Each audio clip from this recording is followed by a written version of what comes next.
শ্রীল প্রভুপাদ পোদ্দার নামে একটা বাড়ি দেখে বলল, ও আমি ওনাকে চিনি, চলো ভেতরে যাই।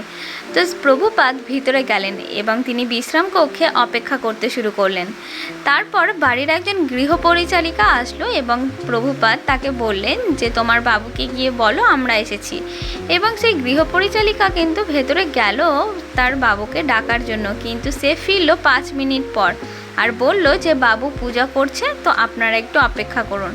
তো তখন প্রভুপাদ বললেন, এরা হচ্ছে কনিষ্ঠ অধিকারীর ভক্ত।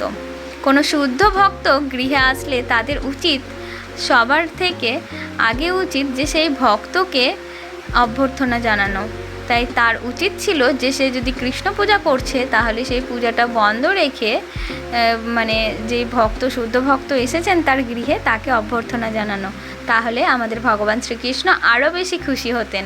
তাহলে এর থেকে আমরা এটাই জানতে পারি যে শুদ্ধ ভক্ত আমাদের গৃহে আসলে অবশ্যই তাকে সমস্ত কিছু যেই কাজে আমরা করি না কেন সব কিছু ফেলে রেখে আগে শুদ্ধ ভক্তকে অভ্যর্থনা জানাতে হবে এবং তাকে স্বাগত জানাতে হবে। তাহলে এটাই হলো শ্রীল প্রভুপাদের শিক্ষা। হরে কৃষ্ণ। আজ সকাল থেকে ভগবানের সিঙ্গার দর্শন করে নাও তোমরা। আর আজ আমাদের এদিকে সকাল থেকে খুব বৃষ্টি হচ্ছে। তো আজকে ভগবানের সিঙ্গার কেমন লাগলো আর এই শ্রীল প্রভুপাদের শিক্ষা কেমন লাগলো অবশ্যই জানিও। হরে কৃষ্ণা, হরি বল।